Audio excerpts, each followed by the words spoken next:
Good evening, everybody. Welcome along to this edition of SportsView on nearmedia.tv. All the information is on the bottom of the screen. Press the red button on the right hand side to subscribe to our channel. It's Monday, the 9th of June. Good evening, John. Good evening, Pat. Good evening, Derwynne, and good evening, Joe. Welcome along again, lads. Hi, boys. Evening, Pat. Evening, John. We have the logo. There's the logo, Joe, of the Club World Cup, FIFA Club World Cup. Wonder what will they think up next? I wonder. It's being held. It's being held in the United States of America, and there's a few games in Seattle, Joe. Is there? Yeah. Yeah. Actually, I'm Anyway. going to one. I'm going to one next week.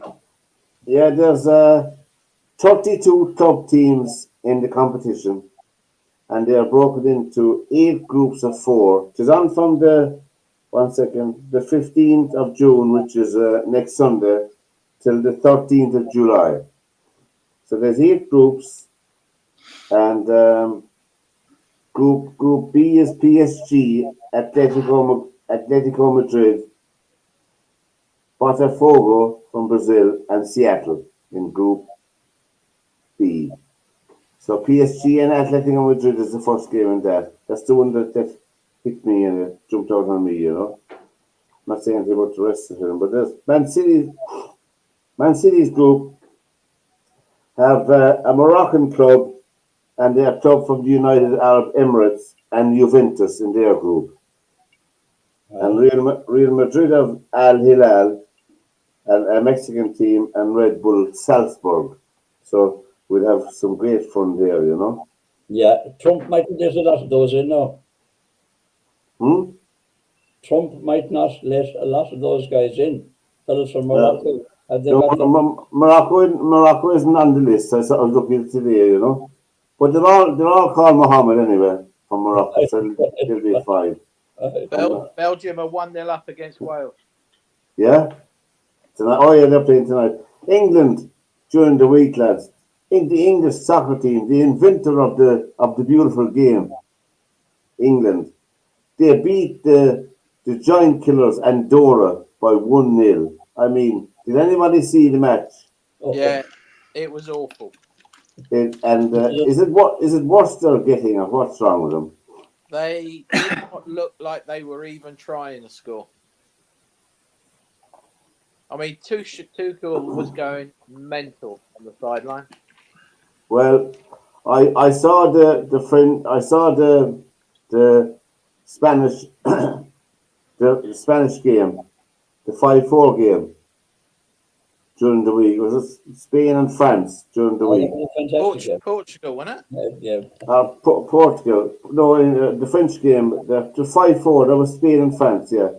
Yeah. I mean, when you look at that and look at those two teams, and then you look at Portugal and Germany, I saw all the matches except the final, for obvious reasons. But I mean, I can see why Spain and Portugal and France are fancy teams to the World Cup. You know, I mean, if England meet any of those teams, they'll be absolutely annihilated. You know. Well, those teams are playing. They're on a different planet the way they're playing.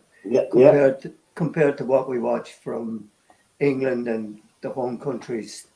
Yeah. There might be a couple of teams come out of South America that might be, I think, decent. But yeah, you look at Spain and France, they're just like on a different plane altogether. Absolutely, and Ireland are playing tomorrow night. They're playing Luxembourg in the friendly. They had a draw against Senegal, which was they played well. They played reasonably well. They played better than they did before. You know, the English team or the Irish team.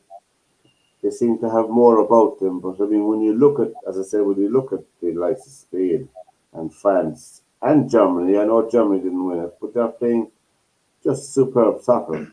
You know. And I think they're developing much better players than the rest of us are. You know, I mean, to be honest, that's the That's the ins and outs of it. Their young teams coming through are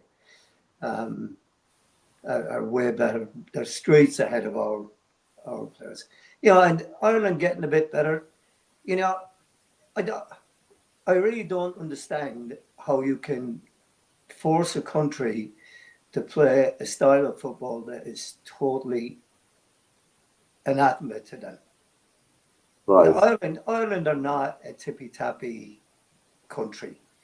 When we had, back in the day, when we had the likes of Brady and Giles and Jerry Daly and Frank Stapleton, Terry Conroy, Dave O'Leary, Mark Donaldson, yeah, I mean, Paul those McGrath. they were all. I mean, these Eddie were all. Whelan. But even the Paul McGraths were under Jack, and they were playing a long ball, high pressure game. Yeah. But John Giles didn't believe in that. He wanted to Pass the ball. possess the ball. He wanted to pass the ball, and of course, in the finish, the Irish fans turned on him because it wasn't getting the results. And I mean, the amount of times that we have been robbed from getting to the good end of the competitions to qualify for them. We've always managed to get a referee that's just screwed us over. I mean, we had it in Paris when we lost 2-0 to Platini's team. Yeah. We scored and the referee gave offside against us, and there was nobody anywhere near offside. And So, and do you remember that? And do you remember that match in was it in Belgium when we lost 3-2 to, was it Belgium we lost to? It was a terrible refereeing decision there again that lost the game for us. We did get screwed over that. But Ireland are making improvement. But as I said, I don't know what's the long term plan. I mean, there's very little money going into the development of the under 19s and the under 23s. Very little resources going into them. There's a big gap there. Well, yeah, I mean, I don't know what the answer is to it, because you're looking back at when you talk about that group of players that we were talking about, they all grew up playing on the street and on fields near their houses and stuff like that. Now players are being coached from the time they're 6 or 7. Yeah. And they're being told what to do for the most part. They're not being inventive. They're not being creative. The natural instinct has gone out of it. The natural thing. It's all by the book. It's all by the book and the zapper on your back. Well, and that's the thing with it. I mean, 1v1 is a thing of the past. We used to play 1v1, 2v1, 2v2, 3v2 to Gates in Garryowen. Yeah. And it was that's how we developed. And you're playing on the street. You know how to keep your balance because you don't want to be hitting the concrete all the time. No, God, no. It is a different dimension altogether. Do you not think they're overcoached from too early an age? Yeah. And any bit of talent has been coached out of them. Yeah. Without a shadow of a doubt. I mean, they lose their flair, don't they? Their natural flair. It's being drilled out of them because they're not playing. So I listened to a program on YouTube, and it was old Nottingham Forest players under Clough. Yeah. And they were saying, somebody asked them a question about, that when they were winning the European Cup every year, like, what was your training like? And they had a day off on a Friday. They didn't train on a Friday before a Saturday game. And he said, like, all we did was went out and played 5-a-side, 7-a-side, 8-a-side, played against the reserve teams. And he said, we weren't told to do anything other than go and play football. Yeah, keep your touch. That's right, yeah. And but he said it was. So the comment I just made there about, these kids are in these academies from the age of 5, 6, and 7, and all this guy made the comparison, was saying that they go training, but they're running between little bollard things, and they're not really playing football. They're just practicing things all the time rather Right. than actually playing football. Right. So, and that's the thing with it is that's the way it's set up now to teach. If you go to any of the coaching courses, wherever you go, it's always warm up, technical aspect to the to whatever you're working on that night. Then it's a bit of a small sided game, and then you finish with a game, and that's the thing with it. But it's like, yeah, players are being manufactured. There was a great exercise that we used to use, Yeah. where you had a square, and you had three goals offset in the square, and you could score a goal by dribbling through the goals, any of the goals, and it was 1v1. So Yeah. you were encouraged to go through any of those three goals. So you had to be creative in what you were doing, with how you would beat the man that you were up against. And then if you scored in one goal, then you had to go and score in another goal. You couldn't score in the same goal twice. So now you got another problem to solve, and what have you. And it was, at one stage, it was you could only score a goal by dribbling from inside the goal to the outside of it, or from the outside to the inside. And that made you solve problems, because you had to get yourself set up to score from whichever side was on at that time, and that allowed creativity from players. Yeah, But I and don't see anybody doing that anymore. yeah, and our warm up when I was playing was we'd be standing beside the heater in the dressing room before we went out to the pitch, just cold, that was our warm up. Yeah. What was one of them? We showed up, and you were on that team. Go, Yeah. that was your warm up. Yeah. So that's the way it works. But yeah, it's just interesting. It's different now. We used to have soccer players that were athletes. Now we have athletes playing soccer. Yeah, yeah. And Fair point. But Joe, you know, that's happening in lots of games. Just yes, take rugby. If Mike Gibson was trying to play rugby today, He wouldn't be picked. he'd be killed, because the name of the game now is, it's not about avoiding an individual, it's about going through them, right, going over them, in rugby. And it has taken away, as you rightly said, the natural instinct of any young fella being chased by another young fella playing even tig in a yard, is to avoid him. But we've turned that on its head, and it's about, as you said, creating strong athletes who'll follow, to the last letter the law that's been laid down by the coach. I don't know. Yeah. I don't know. I mean, Pat and Joe will remember this comment. John, I'm not sure if you were with us one night when this comment came out, about the comment you just made about the rugby players. I played some golf with a lot of the Welsh rugby team, and I played one afternoon with their physiologist. And I literally walking down the fairway with him, and I said, "What, a physiologist? What's that all about?" And he turned around and explained to me what it was. And he said, if you look at Gareth Edwards and Phil Bennett, Yeah. if they turned up as 14-year-olds, we'd reject them nowadays because they're never going to be big enough. right, And I said to him about Shane Williams, and he said Shane Williams is the one exception to the case, because he went off back to one of the teams in Swansea, I think it was, he played for, and bulked up. Literally spent more time in the gym and bulked himself up. And that was the only reason he got back into the Welsh squad, was he bulked up. And then they realised he'd lost pace by bulking up. Yes, of course he would. They asked him to get off the bulking up stuff and get back to running. Lose it again. And it was the only reason why. But he was saying that they get 14-year-olds who are picked for the school, picked for the county, play for the region, and they come to a Welsh training camp, and they've had all the info before of profiling about how tall's your dad, how tall's your mum, and they kind of are guesstimating what his height's going to be. And they literally, he could be really talented. And this guy said that if he uses his clipboard when he's got these kids, your Phil Bennett's and your Gareth Edwards just be rejected straight away. You're never going to be big enough. Sorry, you need to move on.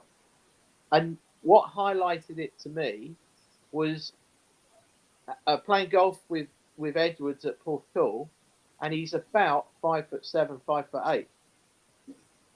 Then playing golf with Mike Phillips, Dwayne Peel, Rob Jones, and Rob Jones is an exception a bit, but with Dwayne Peel, Mike Phillips as scrum half, they're 6'3".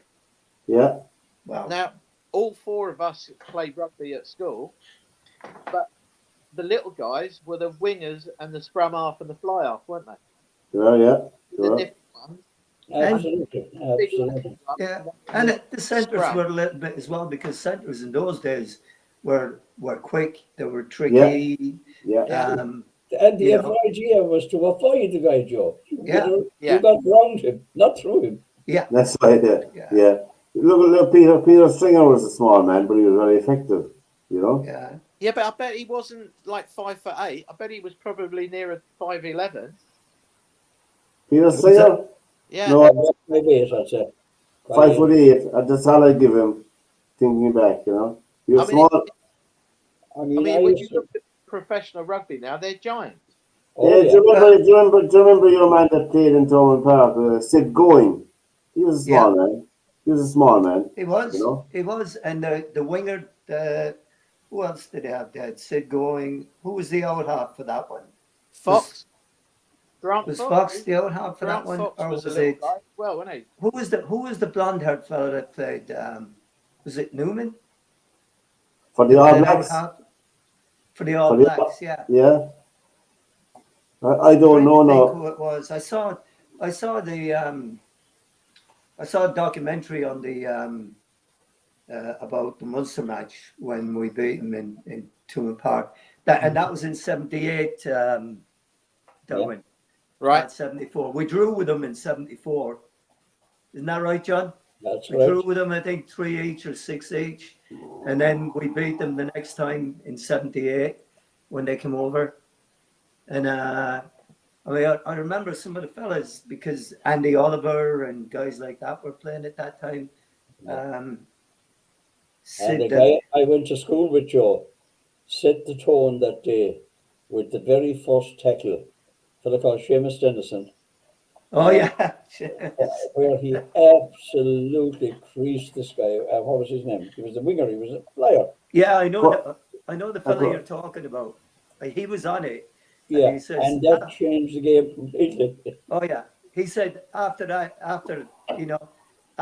tackle, he said, all of a sudden, I saw 50-50 balls coming, and I kind of just avoided them. I slowed down a bit because I wasn't going to get killed in Limerick. I was waiting for an international match, and that was it. But yeah, I mean, it was. But I remember a few years ago, and somebody making a statement that rugby union is going to go more like rugby league, and that's what it is now. Basically, you have two players more. That's all. Yeah. I saw a women's rugby league match over the weekend. I didn't think women were playing rugby league, you know. I watched a small bit of it in between other games, but you know, it's unusual to see that. But anyway, the Munster versus the All Blacks in 1978. Jerry McLaughlin was on that team, wasn't he? Jerry McLaughlin and Colm Tucker. Colm Tucker was, Colm Tucker. Foley. That'd be Axel's father, Brendan. Yeah, Brendan. Was it Brendan Foley? Tony Ward was out. Tony Ward. Yeah. Seamus Dennison. Moss Keane was on that team, wasn't he? Greg Ballard. Was the guy from Cork, the winger who scored the try. No, that's a good question. That's a good We'll have question. No. Anyway, are you looking forward to the what will I say, to the holiday, the Lions, the British and Irish Lions, and isn't that on next month in Australia? Did you see the schedule of games, of matches they're playing? You know, is it 12 matches? Yeah, they kind of they take two teams though, really, don't they? Yeah. Three tests and 9 other matches. You know, so Yeah. they'll need a lot of players. You've always got your midweek game that plays with plays against the other team. Yeah. Australia B or something, or the provinces or whatever they call it, you know. But as we're on to rugby, the United Rugby Championship is down to the last two now. Leinster beat the Glasgow in the match over the weekend, 37-19. And the Bulls beat the Sharks, South Africa, 25-13. So it's Leinster versus the Bulls in the URC final. And I see Rod... La Rochelle lost their final game of the top 14, which just put them outside the top 6, 33-18 to Pau. So it was a disappointing finish to their league. Well, top of that league was Bordeaux, I think, was it? No, Toulouse. Toulouse ran away with the top 14. Bordeaux, Toulon, Bayonne, Auvergne, Clermont Auvergne, and Cast. Top 6 down for that, the top 14 in okay. So that's how that finished up. Belgium are 3-0 up against Wales. Oh, wow. After didn't they draw with somebody the other day? yeah. They weren't looking too good the other day, Belgium. Yeah. They're looking... Wales are playing all right, but they're just getting annihilated. Yeah. Anyway, that Munster team, guys, was Larry Maloney was fullback. All right. Moss Finn. Yeah. Seamus Dennison. Greg Barrett. I remember Greg, yeah. And Jim Bowen, he was the guy who got the try. Bowen. He was called Tony Ward and Donald Kenneth. They gave a big piece of what each of these fellas. Jerry McLaughlin. Yeah, number one. Cherry, yeah. And Les White. Where he was. Moss Kane. Oh, poor old Moss. And Brendan Foley. Christy Cantillon. Hardy man.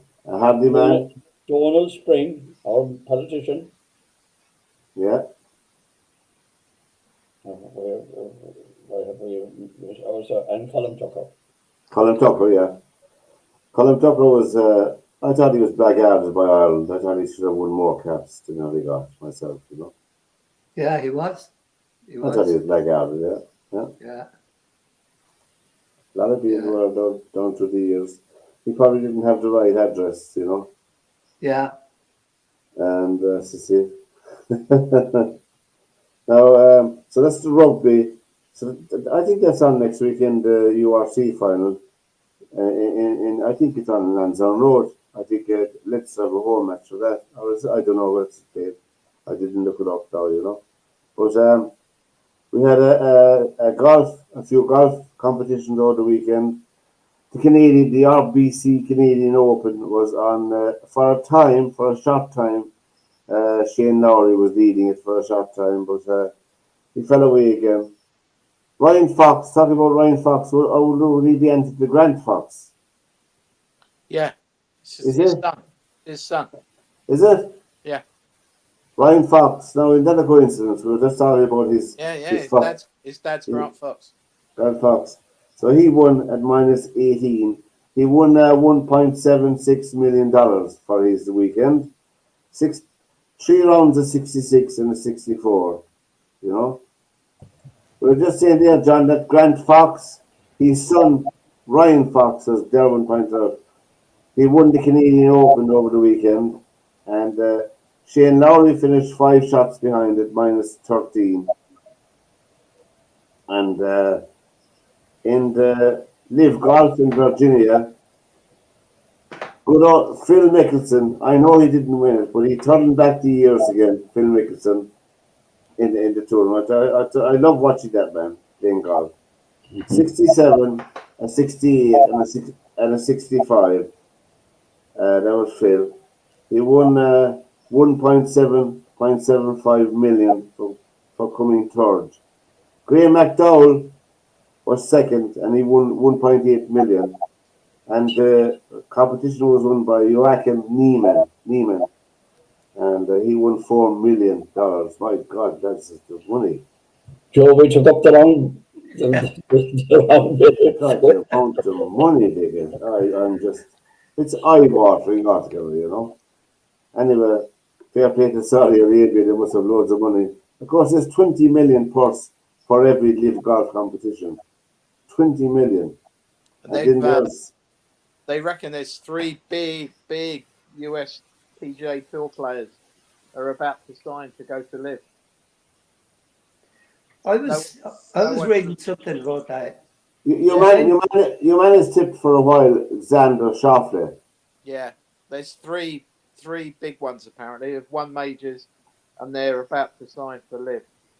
Oh. But I was reading about that where they're saying that the people that are moving over now should not expect to be getting the same signing bonuses that the first round of guys got. And some of the first rounder guys, their contracts are running out now. Yeah. And they're wondering what they're going to do because they're not going to get signing bonuses to re-up. I mean, they reckon Rahm got 300 million for signing on. Wow. John Rahm? Yeah. It's no wonder his golf has gone down. Oh, yeah. God. It's hard to get out of bed to go and practice when you're his pockets are too full playing golf. There's so much money in too many dollars, you know. That's so funny. I was just commentating last night in that Portugal match, and Ronaldo has become the first ever football billionaire. Wow. Well, he's some man. He's some player and some man. That's years of age, scoring goal. Unreal. I mean, I hate comparing soccer players, but I don't think there's anyone as good as him playing soccer in my lifetime that I saw for consistency, for scoring, like Ronaldo. Messi maybe, but I don't think Messi is in the same league as Ronaldo. That's my opinion. Well, he's not as a goal scorer, but then Messi did so much for the team. He made ordinary guys look very good. I mean, it's to be honest, it's hard to say. You know, they're two different type of players, and you know, I mean, you can argue the fact of it that Messi has won how many Champions Leagues, and I can see why Messi wouldn't play soccer in England. I mean, he wouldn't survive here, but Ronaldo would, and he did when he played here in England. But you know, to be fair, I think that I think that Messi could have played in England. If you look at similar type players to him that were there, he would have been. I mean, if he'd gone to Man City, you could have forgot about the rest of them, because he would have been when you're talking about Silva and guys like that, and Gundogan and guys like that, and Bernardo, you know, this guy was a different class, and he would have been a star in England without a doubt. Do you imagine the runs he would have made with De Bruyne passing the ball? Oh yeah, and he's a totally different kind of a player to any of the other guys that we're talking about, because he didn't mind being in field and getting the ball and taking people on around the edge of the 18-yard line. I mean, he could do that. Was part of his repertoire that he was very good. And not only was he very good at taking people on and beating them, but he was also very good at with an eye for a pass for somebody that would be running off the ball. So I think that he would have been as big a star as Cristiano was in England. I mean, of course, Ronaldo did more when he went to Real Madrid. Yeah. But he also had a couple of years there where he didn't win much. No, Real. no, he did not. No. You know, Messi has been, consistent. Probably the only place he didn't really do great things was at PSG when they didn't. They never won the Champions League. No, and well, we know about Mbappe. Mbappe left him too soon. He'd have been a Champions League medal winner now. Well, No. and there you go. But there again, they've made a decision that those guys, that plan didn't work. No. Having Mbappe and Neymar and Messi and all those guys, that plan didn't work, and they said no, it's out, and it just goes to show you that these guys, when they went to, again, did Neymar win the Champions League with anybody? I don't think he did he? I don't think so. I don't recall it. Mbappe hasn't won it. No. Messi has certainly won it a few times, couple of times. So it's really interesting to see, and it proves sometimes that no matter how many good players you have, if you don't have the right system and the right person in charge to get them to do their work, then it's not going to work. And, That's true. So I mean, it's like Derwynne last week talking about Glenn Hoddle. It's all well and good saying that to one guy that you don't have to run back, but to say that to three of them, yeah, that you don't have to come back and defend. Yeah. That's asking an awful lot of the other 7 field players to do that work. It is. So, it is. And what about your man now? He's apparently leaving Brentford to go to Spurs. Thomas Frank. Thomas Frank. Yeah. I think that's Apparently. a mistake.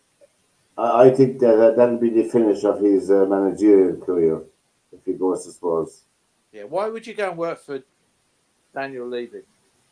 For the team that finished last in the league. It's not. I don't think it's the players. It's just Levy, isn't it? I mean, you're on such a short wicket every time, aren't you? From the first game in the Premiership, he'd be under pressure. Yeah, I mean, he's a big fish at Brentford, and he's going to become a little fish under a lot of pressure at Tottenham, isn't he? Yeah. You don't think so, Joe? No, I don't actually. I've watched him and I really like him. Yeah. I think he's a fantastic coach. I think he's got a great soccer mind. And I watched his teams, and they've evolved and they play in different ways. When he's got certain players, when he had certain players, they played one way, and when he had, he moved up. Those players moved on. I mean, let's be honest. Ivan Toney scored what for him, 20-odd goals a season. He left. They didn't miss a beat. No, and when they came up first, they were tipped to go down, straight down. Yeah. And they're there since. Yeah. Sorry, go on, Derek. No, go on, Joe. Yeah, I mean, you're right. And I mean, like I said, he had them playing different ways. I mean, when they came up from the championship, everybody said they're going to go, like you said, going to go right back down. Well, then they played a game that was kind of kick and run and, harass people all over the field. Now they're a much more sophisticated team, but not to the extent that Man City and Liverpool are. But with the players that he's got, I mean, the top paid player at Brentford is making something like about 40 grand a week, you know, compared to the league, the rest of the league, you know. So they're getting these players in. I think as well as that, I think the environment that's around them, the owners and all, they seem to be very pragmatic people, you know. Yes, they are. And that whole thing around the club, it's very well run. Very well run. I don't think it's that Thomas Franks can't manage a bigger club than Brentford. I just think Levy is such a. I mean, how many managers have they had? Well, you only have to look at it, right? So you look at Pochettino, you look at Conte, you look at the special one, and that's four of them that eventually got away, couldn't get on with him, you know. And then he had Juan de Ramos before that. He won the last domestic trophy, and he didn't last after that. And I just, you're right though. I mean, the philosophy at Spurs is that they want to win the league without spending money. Yeah. You know, and we're not going to break the bank to do it. And if you're not prepared to do that, then you're not going to get the best players, and you're not going to get the best people in there. It's eventually going to go head to head, because Conte and Pochettino and Mourinho all wanted top class players. Wherever they've been used to getting top class players. Yeah. And what Daniel Levy wants, he wants to make a silk purse out of a sow's ear. Yeah. He'll bring in bargains, and he'll hope that they work. And that's not a way to run a football club. He's going to bring in a manager now from Brentford and Spurs, but they need players as well. I mean, John will be the man to answer that. John, what do you think of Thomas Frank to Tottenham? Well, again, you know my situation in relation to Tottenham. I feel Levy is the big problem. I hear, lads. Can you hear me? Yeah, we can hear you all right. Yeah, I don't know why the camera is turning itself off. Anyway, and I can hear you guys. So I think Levy is the big problem there. So no matter who comes to the place, unless he is convinced to step aside in some way, like you have the biggest, probably the best stadium in Britain. Yes, you end up one place outside the relegation. We win a cup between the two former heavyweights, none of whom exactly are Class A at the moment, themselves in United. I mean, I just want to see what the Spurs draw is going to be in the Champions League. They could be annihilated. I mean, as you said, they've qualified for the Champions League. They'll have money. They'll have a certain amount of money. I don't know what the philosophy of the club is. They have to invest in players. There's no doubt about that, you know. They'll have to invest in them. 100%. Yeah. And because obviously Harry Kane was an awful loss. Son is finished as a top class player, you know. Yeah. I think he's at the end of his career, you know. Yeah, but through the years, Pat, the players we've let go. Oh yeah. Yeah. I mean, it's unbelievable. It is, yeah, it is. So a question for you is, you know, we talked there a second ago. John was saying there about the best stadium in the country, which it probably is now.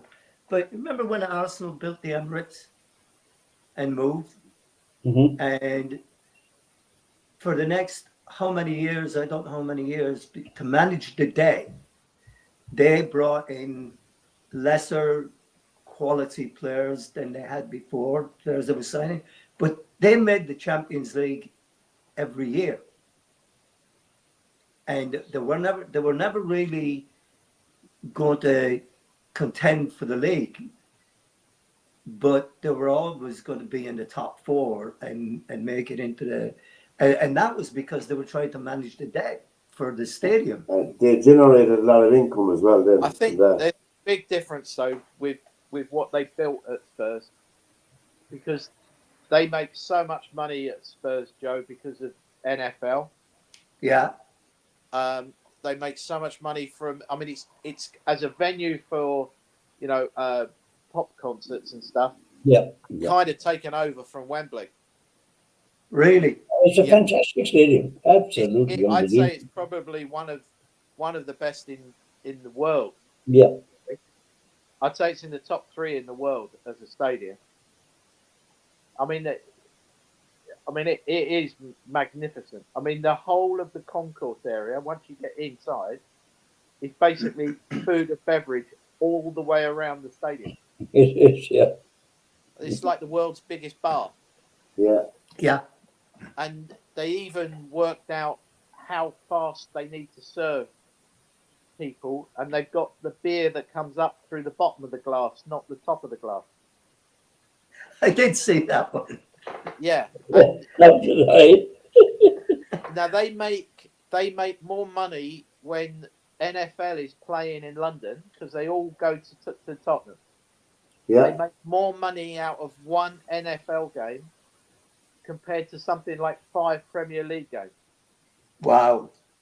Yeah. Because, and you're allowed to take beer inside the seats, whereas with Premier League you're not. And he's the one manager that I don't have much love or graft for, is Arteta. I don't think he cuts the cloth for me anyway. That's my opinion. Yeah, he's a different character. But he's very strong-willed, and he's very set in his ways and opinionated about what he wants to do. He is. Just like he was as a player. He was a terrific player, but he also could dish it out a little bit. Yeah, but he's really headstrong and stubborn in some ways, isn't he? Well, he is, but he's stubborn. I mean, you could say the same thing about Guardiola. Oh, yeah. Guardiola only wants who he wants. Mourinho was the same way. Conte was the same way. Alex Ferguson was the same way. You look at those guys. Rafa Benitez the same way. They wanted what they wanted, and to be honest, Arsene Wenger was the same way as well. They knew what they wanted, and they just went and got it.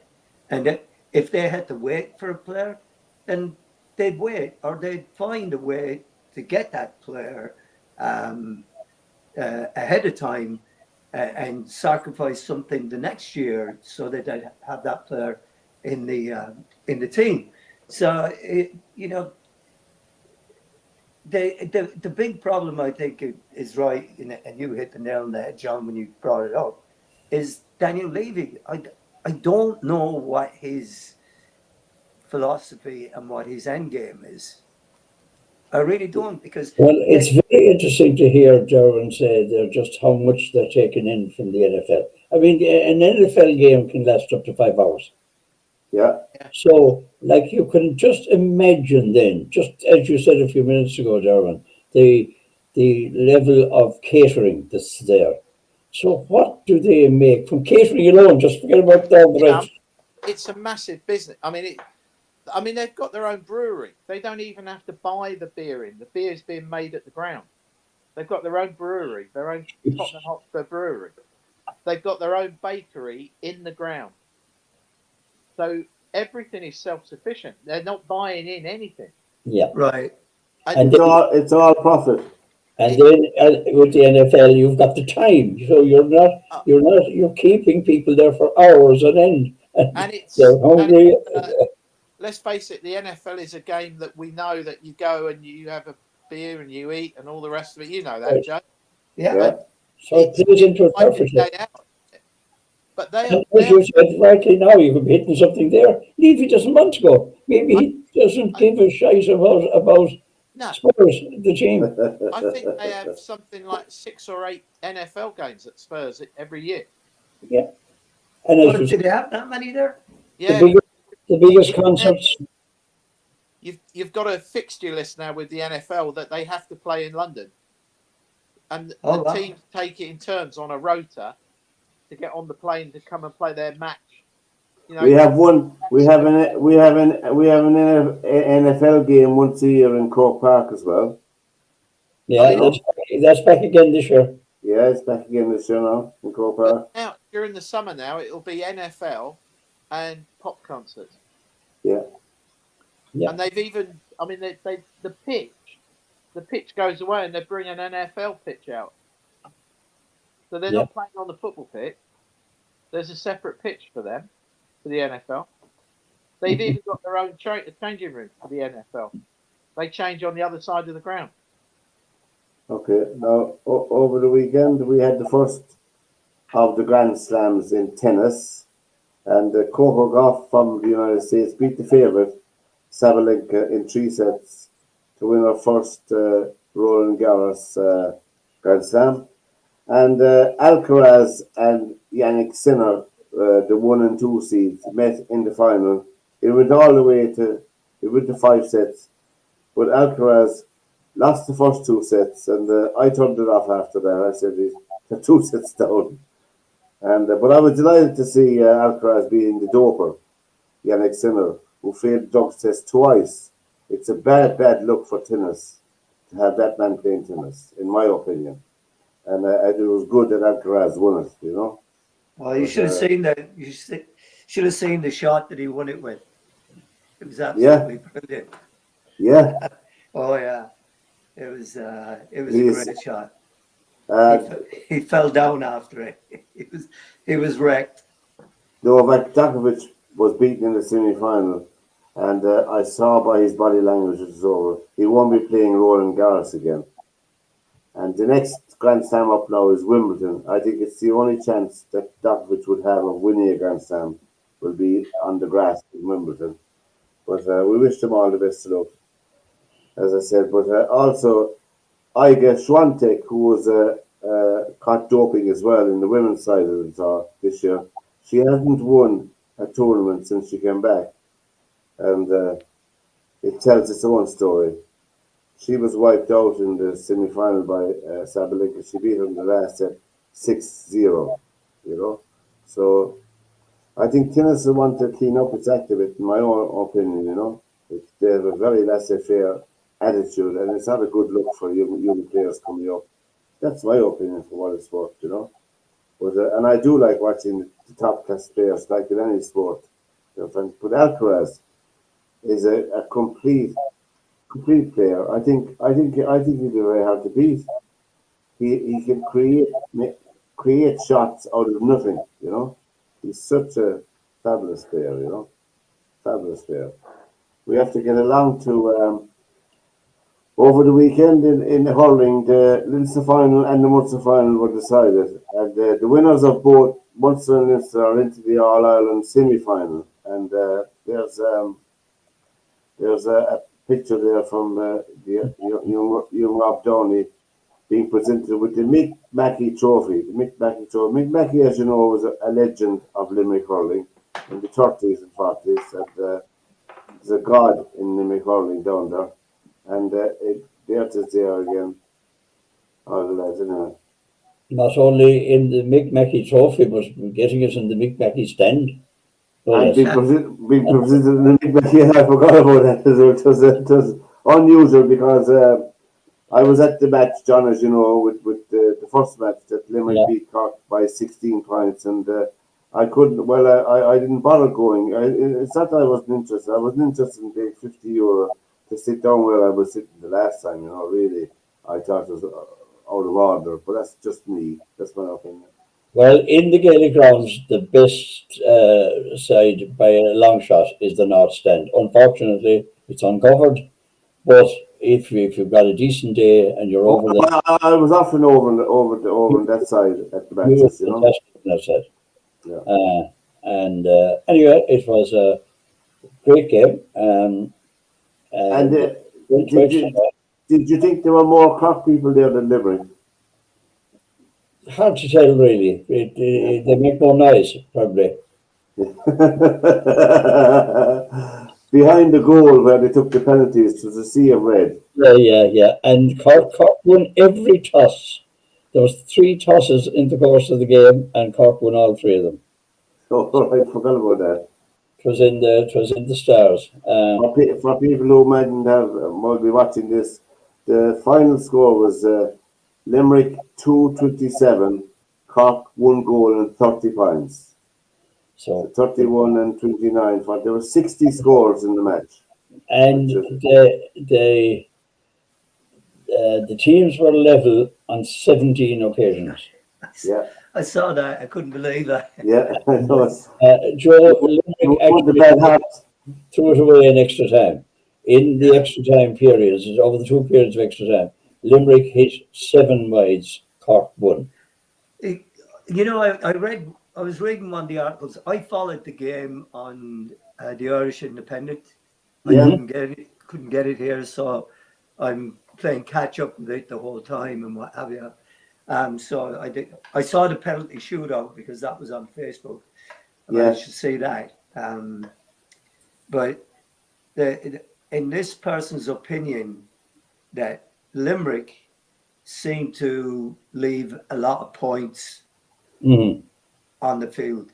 That normally they were going for goals more than they were. Yes, we had probably 6 clear goal chances that we didn't take. But in each case, a point was on for the taking. It was as if we intended putting them away. Didn't work. But there'll be another day, I think. There will, unfortunately. Now what it means is that Cork and Limerick could meet again for the 3rd time in the All-Ireland final if they keep winning, both teams. So it's just something to look forward to, you know. The Cork and final. Joe, if that happens, I've told this to you before, and I'll make you the same promise. And if you decide to come back to Ireland and we're in the All-Ireland final, we Cork, I'll guarantee you a ticket.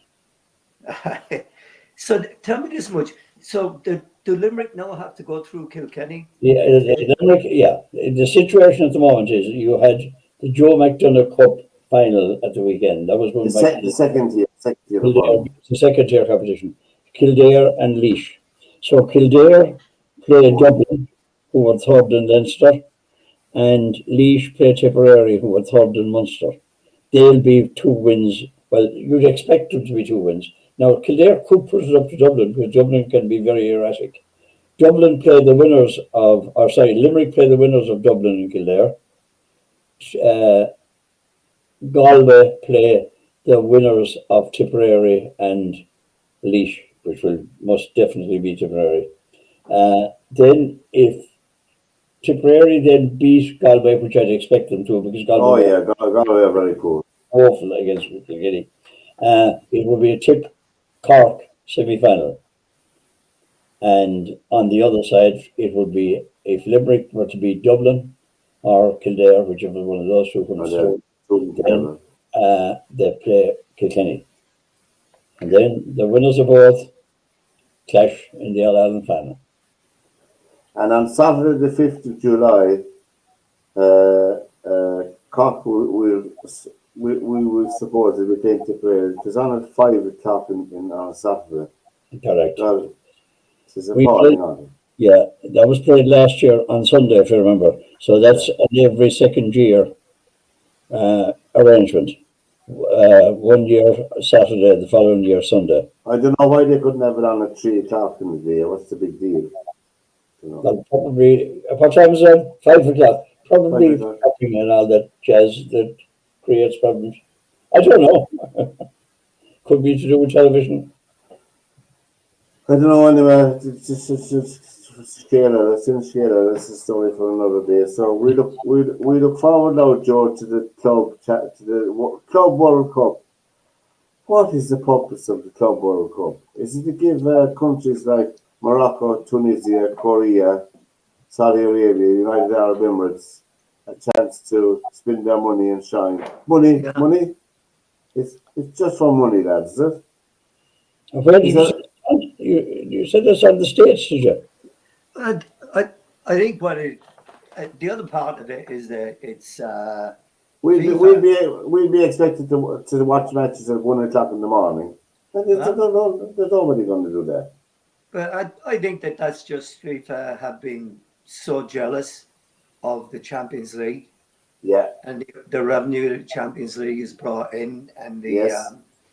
the amount of publicity it generates. I mean, the Television. Champions League is, I mean, at one point, the World Cup used to be the most important thing every 4 years. That was when you'd see new coaching innovations and stuff like that, because Yeah. you weren't able to see games on TV, you weren't able to see Yeah. games live, you weren't able to see South American teams or European teams or what have you.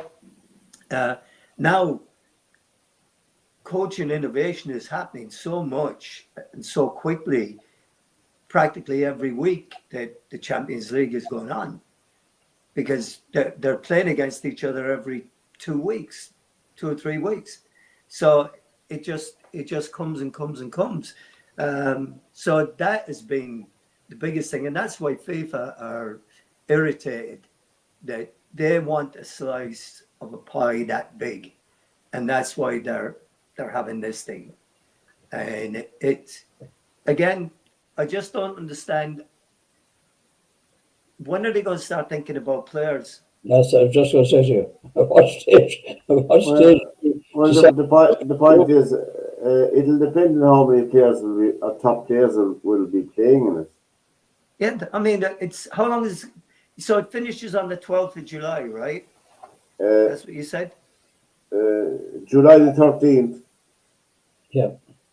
And so Yeah. the Premier League will be back early in August, won't it? The 12th of July, that week was the week that we used to start pre-season training back in my time. Yeah. And now they're playing till that week. So when did they get a rest, and when did they, when did their bodies recover and recuperate? It's impossible for it to happen. Yeah, So it's just going to kill it in the finish. Well, except the competition, I don't know what kind of a standard they have in club. The Irish club missed out by 3 points in the grading system to qualify for it, and which is a pity, really. But anyway, there you go. I mean, I suppose there's another target for clubs in a country like Ireland. Can you imagine a Shelbourne or Shamrock Rovers who qualify for this competition? I mean, the amount of income guaranteed would be a lifeline for clubs like that. I dare say in other countries as well. Actually, I don't know. Shelbourne are due to play in Fairview very shortly in the FAI Senior Cup. I saw that. Yeah, where would that be played in Fairview's ground? That's the initial thing about whether they move it to someplace, but it's going to be in Limerick anyway. Oh, I know. Yeah, they have a home draw in the FAI Cup. That'll be very interesting. How many could Fairview hold? Could they hold 5,000 or 6,000? Of course they could. I suppose they could, yeah. Yeah. The Fair Green would hold more than the Markets Field. The Markets Field is very small. The Markets Field could hold. Markets Field's what, 3,000 or 2,000, something like that. I can't imagine Fairview having a bigger ground than the Markets Field. Well, but you remember what happened with Pike Rovers when they played? Was it Treaty United? Yeah. And they got beat what was it, Yeah. 6 or 7-0 or something like that. Yeah. And Pike Rovers hadn't been training. It was their off season when they played the match. That's right. So are Fairview going to keep training then for? So I believe, yeah. I was talking to Owen Lynch, who'd actually be from Ballybrown, my parish, and he was in goal for Fairview when last they won the FAI Junior Cup, wasn't it? Or sorry, the league 22 years ago. He was their goalkeeper at the time, and he does. It's on in Fairview, and they're all up for it. Well, I suppose you get 3,000 or 4,000 there anyway. You know, I mean they've made a lot of improvements, Joe, to the ground. A lot of improvements in Fairview, in the ground, and then the facilities there as well. You know. But Yeah, that might lead to development. Things like that can help development if they embrace it properly and spend a few quid. Yeah. Anyway, Wales are at 3-2 now. Oh, well. It's back to 3-2. Fair play to them. They just scored a great goal. Wales. I mean, like a proper great goal. Worth watching on YouTube. I'll catch up with it later on this evening now, going around the place. Did you watch, when you talk about goals, Pat, did you watch that McDonald Cup final? I did. The double save made by the, especially the second save by the Laois goalkeeper was out of this world. It was unbelievable. His reflexes were fantastic. Lost the ball, Joe, at one's corner and broke out across the goals to a guy who caught it and whipped. And the man got up, threw himself full length, and got a touch to the ball to knock it out. Absolutely unreal. The two forwards playing with Kildare who were very, very good. Number 11 and number 12. Anyway. And they had two brothers at 3 and 6, and they were both very good as well. Oh, yeah, two brothers aside, yeah. Anyway. The best of luck to everyone going forward, lads, and we look forward to the Republic. Well, they're playing tomorrow night, Tuesday the 10th. They're playing Luxembourg in the friendly international, so it's how that would fare. I don't know when England are playing again, Derwynne. Tomorrow against Senegal. Are they? They're only a friendly. Yeah, that's Ireland played them the other evening. Yeah. Yeah. They're playing them at Forest. In the city ground. City ground, yeah. Okay. We'll have a few funny clips next week. We're going to that comedian Saturday night to see him. We got a photograph taken with Jimmy Dore, so he's in Dublin. We'll have a few funny clips for the sporting occasion. More Brian Clough legends story. More stories. Anyway, lads, we've come to the end of another program. It's great having you all again on Monday. All looking here. Is Willow gone home, Derwynne? Yeah. Okay. Well, we had our special guest Willow tonight. Very, very welcome any night on the show. From John and Joe and Derwynne and myself, till we meet again, lads, next Monday night. Take care and have a good week. See you, boys.